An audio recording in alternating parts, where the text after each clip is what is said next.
નમસ્કાર, doctor Meena Trivedi, Ayurveda consultant, Porbandar.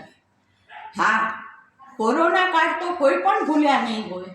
Corona કાળમાં જે તકલીફો પડી અને જે આપણે આપણા સ્વજનો ગુમાવ્યા એ કોઈને પણ ભૂલાય એવી વસ્તુ નથી.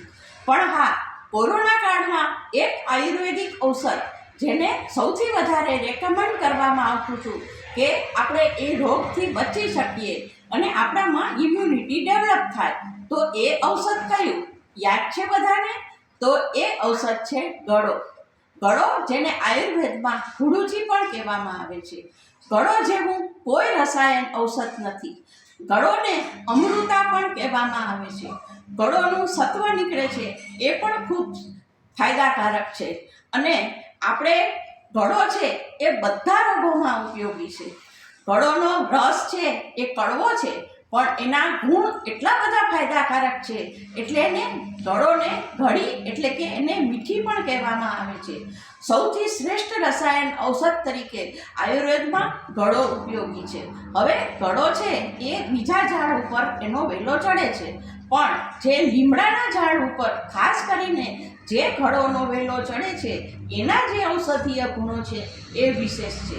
લીમડા પર ચડેલી જે ગળો છે એનો રસ કાઢીને લેવાથી ઘણા રોગોની અંદર ફાયદો થાય છે. ખાસ કરીને થાઇરોઇડમાં પણ એનો ફાયદો થાય છે. બીજા આપણને નાના મોટા કોઈ પણ રોગો થયા હોય કે જીર્ણ જ્વર હોય એટલે તાવ આવ્યા રાખતો હોય તો એ બધાની અંદર ગળો ફાયદાકારક છે. હવે થેલેસેમિયાની અંદર જે અત્યારે એક એવો રોગ માનવામાં આવે છે કે આપણે જલ્દી મટાડી ન શકીએ, તો એની અંદર પણ ગળોનો જે લીમડા પર ચડેલી ગળોનો જે રસ છે એ ફાયદાકારક છે એવું અનુભવથી જાણેલું છે. તો આ બધા ગળોના ઉપયોગ છે.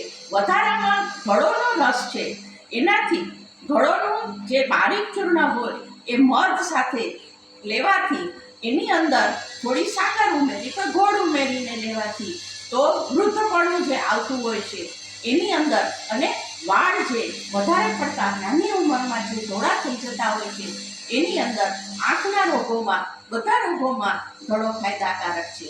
વધારામાં ડાયાબિટીસની અંદર પણ જ્યારે ગળોનો રસ છે એ લેવામાં આવે તો ફાયદો થાય છે. આ બધા ગળોના ગુણો છે. હજી આપણે વધારે ગળોના ગુણો પણ જોઈશું, કારણ કે આ તો બહુ થોડા ગુણો આપણે ગયા છે. તો હવે બીજા ગુણો છે એ આપણે બીજા વિડીયોમાં જોઈશું.